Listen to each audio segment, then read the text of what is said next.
Kristen, the cross stitching runner, and welcome to my channel. I want to say a big hello and welcome to all new and returning viewers. And if by chance you've stumbled across this channel is all about cross stitch with a bit of life stuff thrown in. And this particular episode is the first episode for the calendar year of 2024. Today is Sunday, the 7th of January, and it's also the last day of my holidays before I head back to work tomorrow. And I've had time off since the 22nd of December, and I swear the time has gone super quick. And thankfully, I've been able to get a fair bit of cross stitching happening, socializing with family and friends. And even then, it still feels like there hasn't been enough time to be able to do even more things. And it may have been that I might have been just a smidgen ambitious of the things that I wanted to do. And hey, maybe it's just a case of I needed this time just to chill, relax, and do the things that I could do and just be okay with that. That said, let's get into some of the stitching and see what I've been working on. To wrap up last year's stitching, I was focusing quite a lot on Christmas themed projects, and last time we caught up, I was like super close to getting at least two of my Christmas themed projects finished. And I've gotten the stitching finished on two of those items, and I'm really excited to be able to share that progress with you and also share with you some of my thoughts on how I'm potentially going to finish them, because I'm back at home where I've got some of the quilting fabric that I have some plans of how I want to utilize it. So I'm looking forward to sharing that with you. But just before I get onto that, I just want to share with you the progress that I've made on the Midnight Owls. So the Midnight Owls are out of a cross-stitch magazine called The World of Cross Stitching. And this particular issue is issue number 274. And Midnight Owls is designed by Jenny Barton. And the magazine has also sort of called them Christmas Owls or Christmas Cuddles. So this is what the project would look like when it's done. And this is where I'm at so far. And with this particular project, I was very much focusing on finishing up the owl here that has got the green scarf, and the spots that you see in his scarf eventually will have beads in it. And I want to save the beading to last, just so I don't squish them or do anything funky with them as part of having the project in a hoop. And I've also done a little bit more on the branch that the owls are sitting on, and I'm just making a start on the next owl that is next to the owl with the green scarf. So I'm really happy with how this is coming along. I'm stitching this on 18 count navy blue Aida, and I'm using all of the called for colours on this one, and it's coming up a treat. I really am enjoying how this is coming about. And what I'm also looking forward to with this project is the moon that's going to be sitting behind these owls. It's going to be using a DMC thread that I've not used before. It's still a stranded cotton, but it's a glow in the dark kind of cotton, and it'll be interesting to see how that goes. I know that it'll be like a very subtle glow, and it may be influenced by how much sunlight or fluorescent light or whichever it's exposed to. So it'll be interesting, very much interesting. And out of the same magazine, I have one of my first finishes out of the project, or out of the magazine. And it is called Shimmer and Shine. It's also known as Let It Snow. And this particular project, I've had a lot of personalizations put into it. So this is what the project is. And it's designed by Jenny Vanderweil. I hope I'm pronouncing her surname properly. And what I've done with the personalizations, first off, has been the fabric choice and also some of the threads that I've chosen to use as well. So without further ado, this is my finish. And the fantastic thing is, last time we caught up, I was talking about whether or not I'd be able to find a beading needle, and I easily found that, if I can find my words, I was able to easily find the beading needles that I needed for this project. And I also was easily able to use the Mill Hill seeded beads that I had in my stash as well. And I really think it's come up an absolute treat. So I stitched this on 18 count navy blue Aida. The words "Let It Snow" were stitched as charted, which was using DMC B5200 3 strands, and then to really give the shading some beautiful shadow work, I used the DMC silver metallic thread, and that was using 2 strands. Both were challenging, something that I think it was worth it in the end to do. And the snowflakes that we see, we're using a couple of different colors. Both were variegated, but they were that really subtle variegated threads that had come in a stitching, or perhaps 2 stitching boxes. I can't quite remember now. The stitching boxes were by the Black Needle Society, and they were from maybe 1 or 2 of the seasons of Gilmore Girls.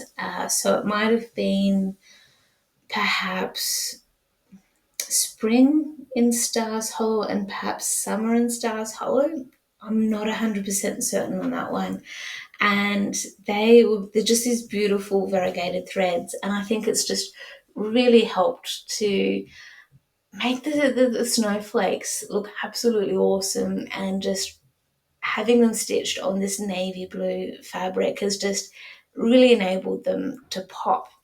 So with those in mind, I am potentially thinking of making, I'm not sure if making a card out of it would be suitable. So maybe a flat fold, or perhaps if I can find a really cool frame that could work. And with the fabric that I'm thinking of complementing these, the stitching, is a couple of them. So if I find the right frame, I'm thinking that I could perhaps wrap the matting or something similar in either this fabric here, which is just a fat quarter fabric, or perhaps this could complement it even more because of the snowflakes.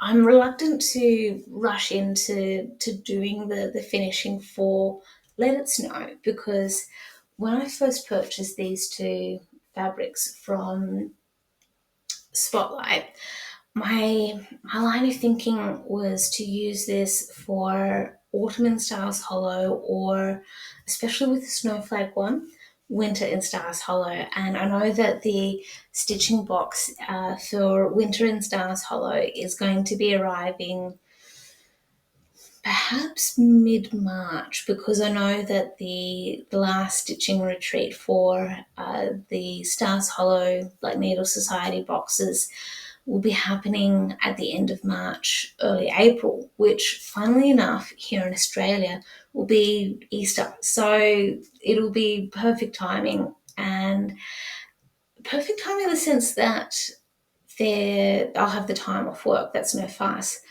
The timing could still balance out okay, where the afternoons, because of the time difference between Australia and America, I'll still hopefully be able to catch up with family in the afternoon, do all the Easter lunches or Easter dinners, I'll be able to be nibbling on Easter chocolate while I'm doing the stitching with everyone on the different groups that will be set up. So I'm really looking forward to all of that.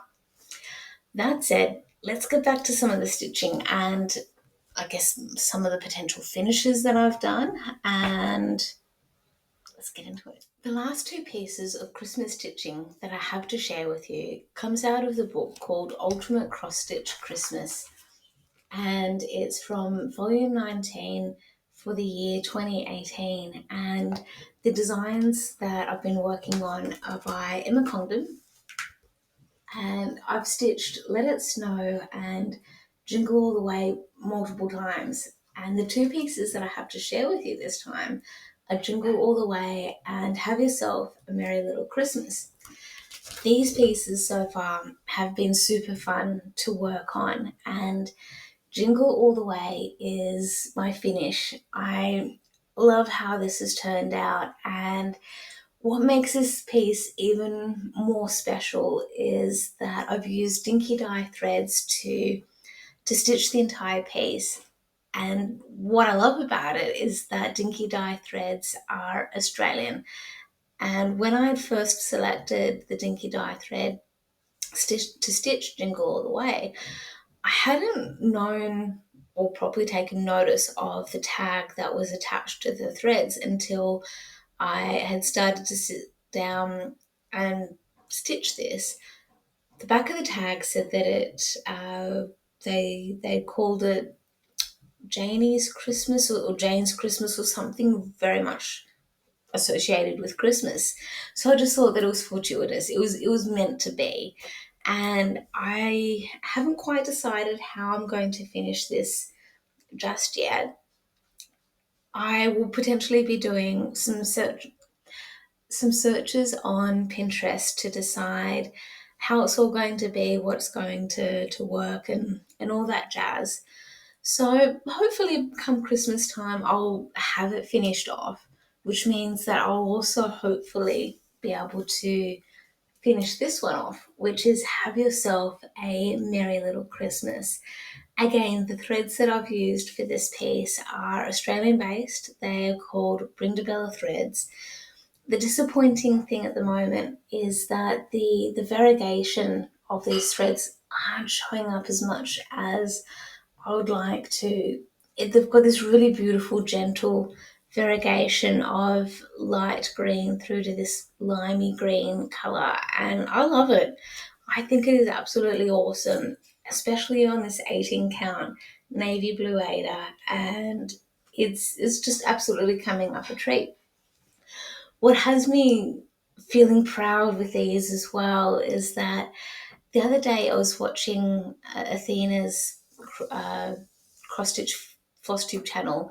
Her channel is Stitching Goddess Designs, and a part of her episode, she was talking a lot about variegated threads and how much she enjoys stitching with them. I must admit, I'm when I can untie my tongue and use my words, I'm of the same thought with her on that. And she was also talking about changing out some of the solid colors, whether it be a black or anything similar, to pop in a variegated thread, and it gives a piece some uniqueness, some quirkiness, which I think is pretty cool. And that's just, yeah, what had me thinking of those pieces when Athena was talking about variegated threads. And I know throughout my episodes over the last few months, especially, I've definitely started to want to use more variegated threads in my stitching where it allows for it. And the additional thing with the variegated threads that I've used for these two pieces is that I think they tie in super wonderfully, beautifully, every other descriptive word I can use for my next round of stitching that I'm going to be doing for the rest of January. And let's get into it. January stitching is a month that I've been looking forward to as I've gotten nearer the end of December, partly because I know what projects are coming up that I want to put some time and love into, and the excitement of starting some new projects as well. The January stitching that I'm doing will be Australian based, meaning I will be working on existing projects that have been designed by Aussies, or using products that have been assembled, created by Australians as well. So the last two projects that I was talking about that were using the Dinky Dye threads and the Brindabella threads, they may come into play a little bit during January, or I'll find some other charts that I want to start that will use those same threads or similar ones that have been created by Dinky Dye or Brindabella. I'm also hoping that I can use some of my cottage garden threads in some charts that I've been putting together, or I can find some Aussie based charts that I can use those threads as well. And the reason why I'm all about doing the Australian stuff in January is due to a national holiday that we have coming up on the 26th of January, which is Australia Day. It's a day where we get to celebrate the awesomeness of our country and why it's such a great country to live in. And we also get to reflect on some of the not so nice parts of our history. We get to reflect upon it and see where we can make improvements and do reconciliations where we practically can, and make sure that history doesn't repeat. That's it. Let's get into the actual stitching and what I have done over the last 6 days and what I hope to do in the rest of this month. Also noting that I am using a decision maker wheel on my phone where I've entered in the charts and projects that I want to work on. And when I feel stuck, I'm going to use that wheel to then decide what I should be doing for that day. I've only used the wheel once so far. That was yesterday. So it'll be interesting to see how I can keep the rotations happening, because I want to try and work on a different project each day and see what kind of progress I can make on those projects by the end of the month. So the first project I have to share with you is mini mushrooms. Mini mushrooms I worked on the 4th of January, and I think I got roughly 100 stitches done or so. This is based on a photo that I took at my parents' farm out at Gundaroo. So this is where over time, historically and potentially into the future, you may hear me use the phrase Gundaroo mini mushrooms or mini mushrooms. Gundaroo is the township or village that my parents live at, and that's why I use that word.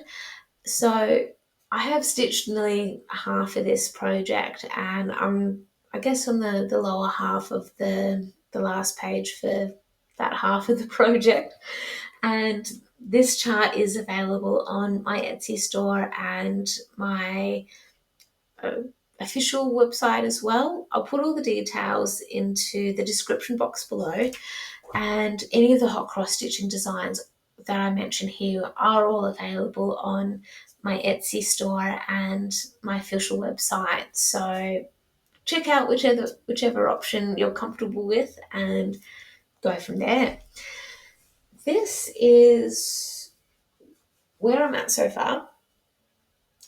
It's looking pretty good. I'm stitching this on 14 count Ada. I'm not 100% sure on the colour of the fabric in terms of its official name. I've had the fabric in my stash for quite a while, so I've not kept track of the exact details for that. Also, when I was doing a bit of work on this project, I have come across a bit of a mistake that I made when I was working on the page above it, and I'm starting to try and see where I can do a bit of fudging and blend in the mistake that I made so it doesn't have too much of a negative impact on the rest of the page. The good thing is the page that I am working on is in this lower corner here, and it's not going to have any flow and effect to other pages because of the corner that it's sitting in. So I guess that's the slight positive I've got going on there. The only other thing I'd have to be careful of is how that would impact here. So I could potentially stitch here and then across, and it could work out okay. The other thing with this project, if you're a new person to this channel, is that this was the very first hot cross stitching design that I had started stitching on. So this was pre pattern keeper.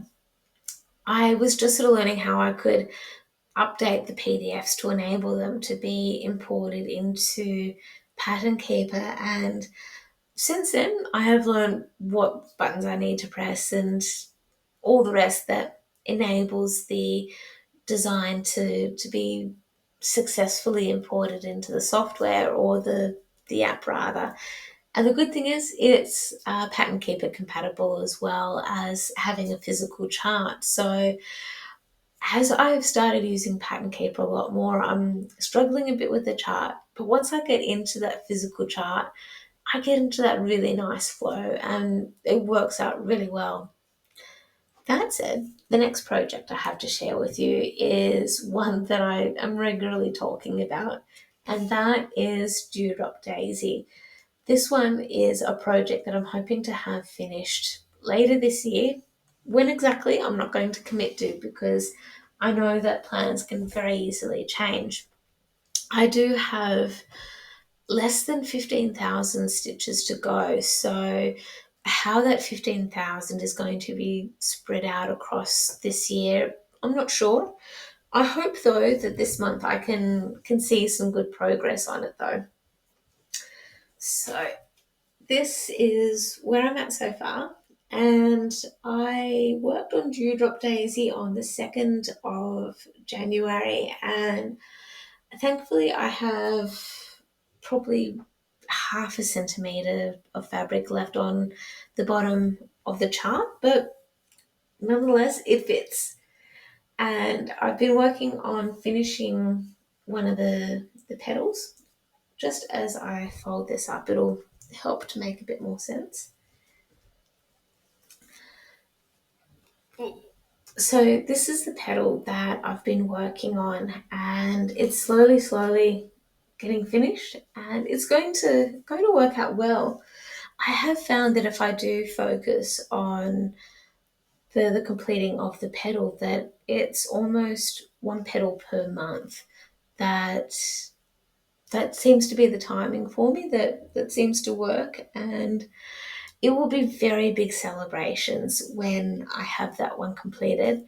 If all goes well, I'm hoping to be able to enter Dewdrop and Mini Mushroom into some of the royal shows or similar agricultural shows that we have here in Australia and test my luck out and see what kind of feedback I can get from the official judges and perhaps the public as well. If they like what they see, we'll just wait and see.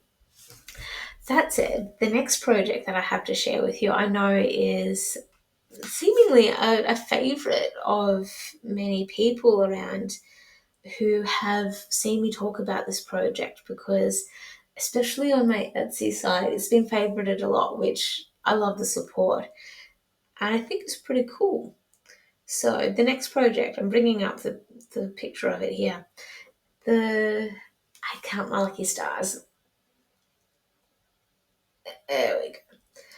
And I've now started on the border of I count my lucky stars, and I feel like I've made a breakthrough with this piece. This is very much see-through fabric. I am stitching this on 28 count linen, not linen, yes, linen. 28 count linen, 1/1. The quote I count my lucky stars every day that you are in my life is using Caron watercolors, and Tequila Sunrise is the name of the thread. And the leaf that we're actually starting to see take shape up near the letter Y, that I'm using a DMC thread, and I'll just bring up the details.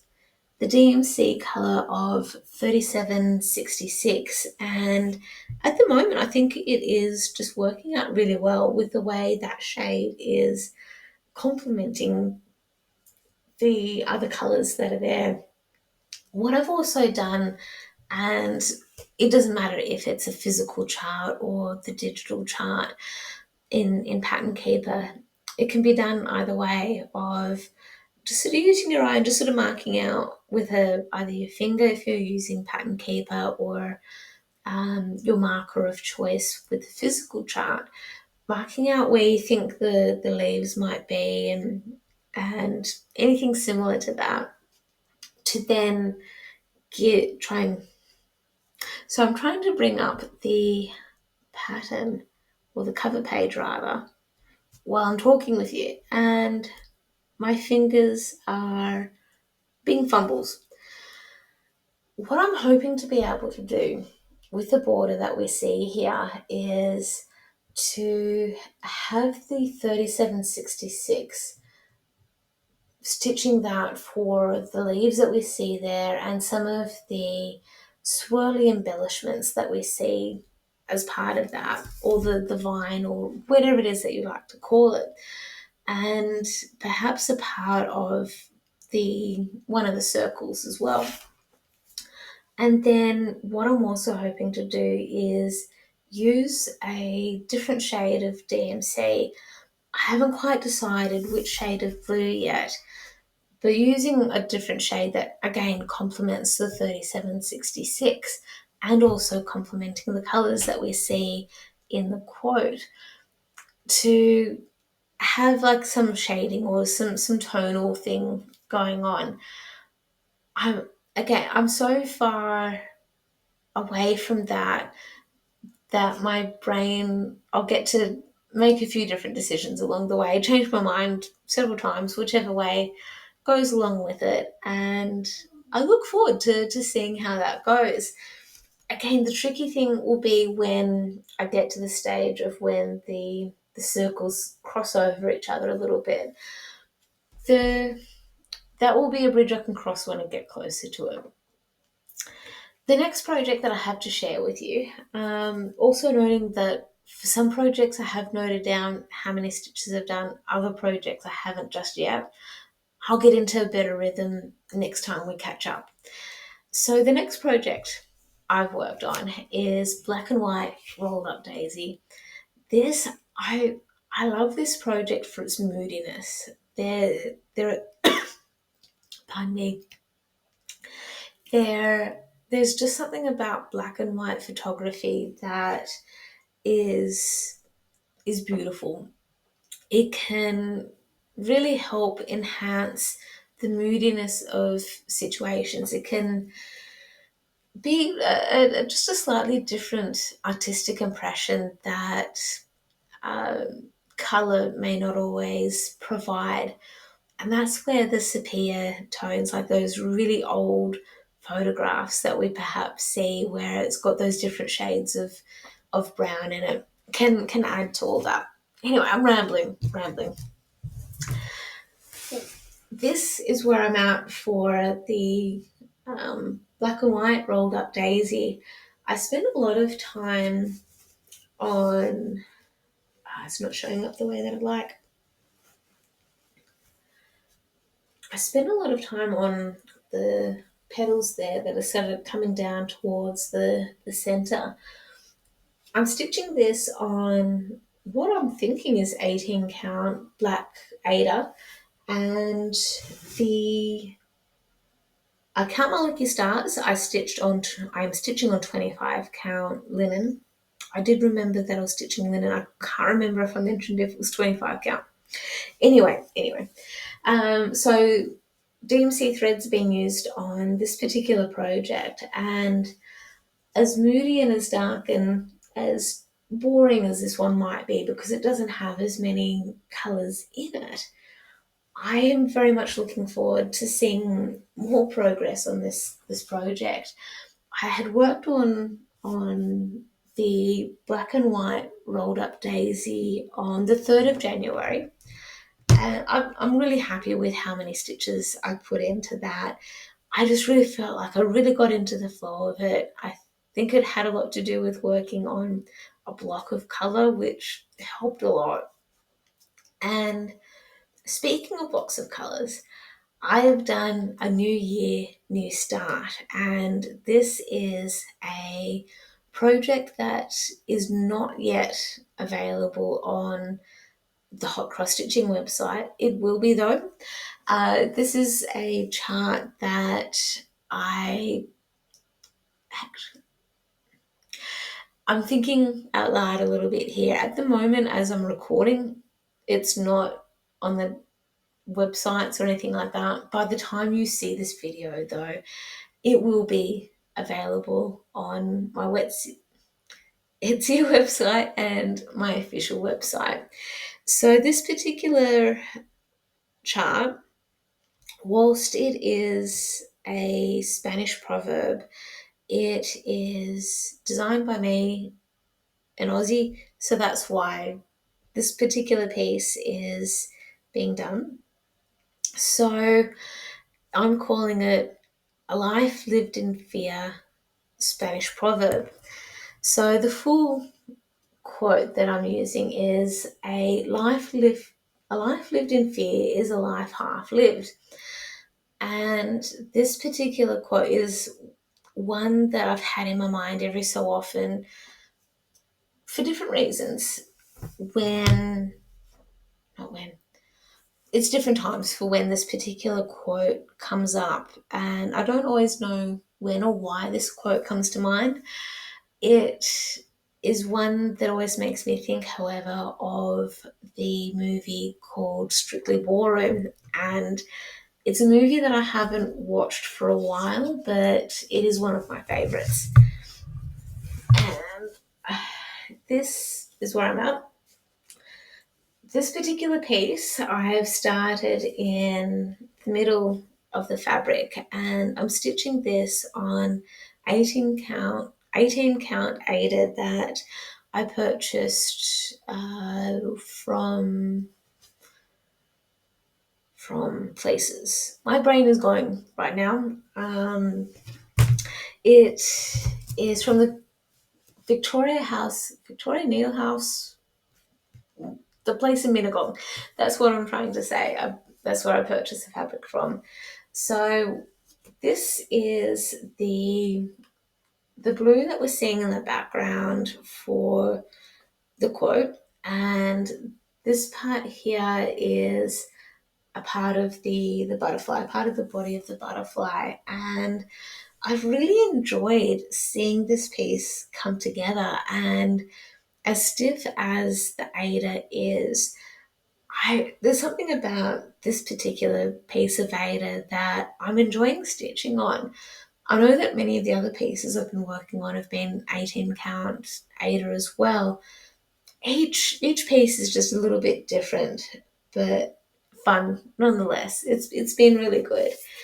And with that in mind, the A Life Half Lived piece I've stitched twice. So I started it on the 1st of January, and I've gotten quite a lot of the blue done on the 1st of January. And then yesterday I used the wheel again, or not again, for the first time this year, to bring this piece up again, because I wasn't completely sure on what I wanted to work on. And with yesterday, Michael and I had come back from the coast, and I was just, not in a headspace to really properly decide what I wanted to do. So that helped a lot. And that was when I did note down how many stitches I put in to A Life Half Lived, and I put 394 stitches into it, which again was a little bit more of the blue and a bit of the butterfly that we see. I'm looking forward to seeing how that one comes about. And over the next few days, I'm looking forward to doing a few more new starts because there's two other pieces that I have designed that I'm really looking forward to sharing with you. But that will be in future episodes. For today, however, because I haven't actually sat down to do any stitching yet, I am going to be working on the Blue Mountains walking trail. And you can see the cover picture up behind me. I'll bring up a more detailed picture, not or a closer picture for you to see. Here we are. Okay, so the Blue Mountains walking trail. This again, I have dubbed as my lifetime project because I feel like it's going to take me nearly a lifetime to finish it off. That said, I think I probably should make arrangements just to even have that picture as a photographic print for sale. With that in mind, if you have lasted this long for this episode, I would love to hear your feedback. With a lot of the projects that I've converted from photographs to cross stitch, would you be interested in purchasing just the photographic print? Not cross stitch or anything like that, just the print, the photograph. I'm curious. So, like with the Dewdrop Daisy or the Blue Mountains Walking Trail or any of the others that you see on the Etsy store or the Hot Cross Stitching website, would you be interested in purchasing any of those as photographs, not cross stitch pictures or anything like that? I'm curious. I'd love to hear your feedback on that one. That said, this is this is the project that where it's at right now, and I'm stitching this on the easy count fabric. But the uniqueness of this fabric is that it is 20 by 20. So these squares that we see here are 200 or if not 400. So I think it's, yeah, my maths. I think it took me a while to realize that it's more than 200 stitches. This may actually end up being 400 blocks instead. But what I'm trying to do is sort of even these out so I can just sit and do one particular block. It is very confetti heavy, so I'm hoping that when I'm just wanting to, yeah, just do a little bit at a time, it'll get there. I think I do like how much progress I have made with this so far, though. Actually, hang on. Oh, I'm going to be constantly getting myself twisted around with this particular piece because it is a physical and digital chart. If you do choose to purchase the digital chart, it has downloaded or imported into Pattern Keeper landscape rather than portrait. So it's just something I have to keep bearing in mind when I am stitching on this and how that then reflects when I share it with you. Anyway, that said, that's all the stitching that I have to share with you. So I now will move on to plans. Plans for January. These are very much subject to change. As I've been talking about a lot over the last 20 minutes or so about the Aussie designs and Aussie threads, all that jazz, aside from stitching some of my own designs, there's also country threads. So country threads is a favourite, I think, of many Australians when we've started cross stitching. When we go to Spotlight or Lincraft, there's these sort of charts, and there's heaps on the back as well. Fiona Jude is an amazing designer, and she's been around for what feels like donkey's years, where she has these really awesome Australian themed designs that just capture the different elements of Australia. And if by chance you've seen some of the other Australian stitchers who post things on Instagram or other Facebook groups, you may have also seen the Lest We Forget design. I'm not sure if it's on the back here. No, it's not. Um, so with Lest We Forget, it's got I think a sunset, and there's also the silhouette of um, an army officer playing the trumpet, and it is very much an Australian slash New Zealand thing because it's part of the Anzac Day side of things of lest we forget, and just all about remembering the um, past and present Defence Force people who have defended Australia against a variety of conflicts and are doing amazing work to help other countries to um, get back on their feet and do what they need to do. So that's one of the things that you may see quite a lot. Or there's also I keep looking at the back here. Unfortunately, it's not on here either. But there's also Arnott's biscuits. The company Arnott's is a very much a favourite, well-known thing for us Australians, like the Tim Tams, for example, those biscuits, or the iced Vovos, or the special variety pack biscuits that you can get that have the cream centres, or just the plain biscuits as well. And there's those that she does a fantastic job of sort of capturing a little bit into the country thread designs. And to put into context, if you can bear with me for a moment, I'll just grab my quilt that I've made. Okay, so this quilt is very much something I need to fix up on. But what I'm trying to show you is a lot of the country threads charts of Fiona's that I have stitched already and made into a quilt. Also noting that there are on here some projects that aren't country threads. Some are very much non-Australian, but they still captured the essence of what this quilt is all about. So this is very much like an English cottage kind of house, but it was just the fact I wanted to try and get something on here that would capture a house that I grew up in. I didn't grow up in anything looking like this, but it was still a beautiful looking house that had beautiful gardens and still has beautiful gardens, and just some of the different Australian lifestyle kind of stuff that country threads are very much trying to capture. And that's where I'm hoping that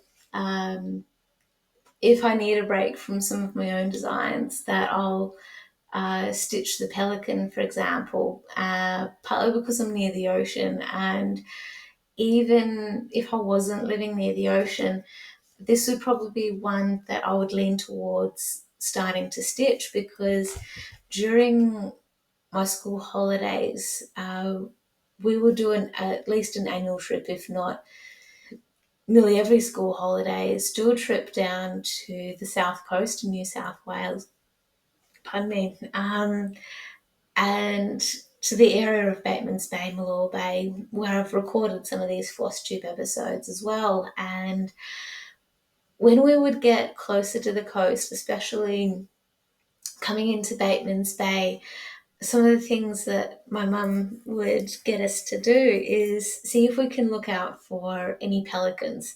And I there's just something interesting and amazing about pelicans that I love. There's the fact that they are this these big birds, and it doesn't look like they've got I can know they've got the long beak, but it doesn't look like they've got that special big part of their bill to capture the fish. But just when they do have the special part of that beak, that is to me just super cool. I'm not able to find the right words right now, but it's just something that I find fascinating about that bird. And I, yeah, would sometimes see the pelicans down at Bateman's Bay, sometimes not.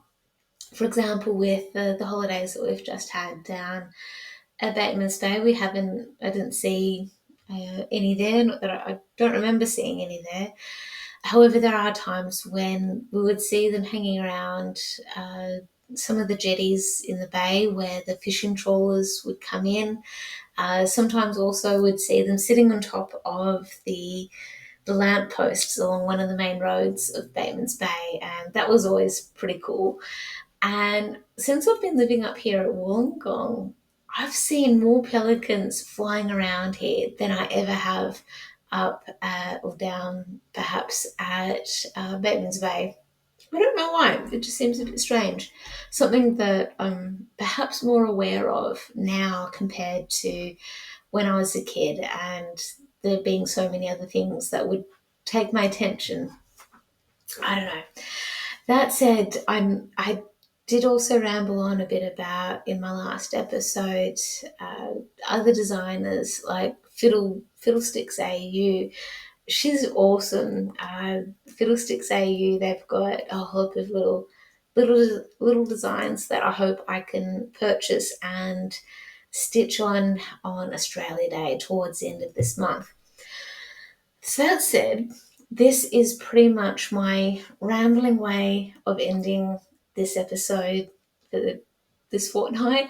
Thank you so much for bearing with me and sticking around. And if by chance you have enjoyed this episode, please give me a thumbs up, subscribe if you haven't already, and share this episode if need be as well. That's absolutely cool. Also comment, like if there's anything about this episode that you've liked, not liked, you want more information on, by all means drop me a line. That would be awesome. So yeah, commenting on this video is all good. More specifically, I am curious to know if you would like me to start making the photographs available for purchase, not just the cross-stitch pictures that are based on the photographs. I am really keen to find out if that is something that people are interested in, if there is any kind of market for. And yeah, I'll go from there depending on what responses I get. So that said, I hope you have an awesome fortnight, and I will see you in a couple of weeks' time with more stitching. See you.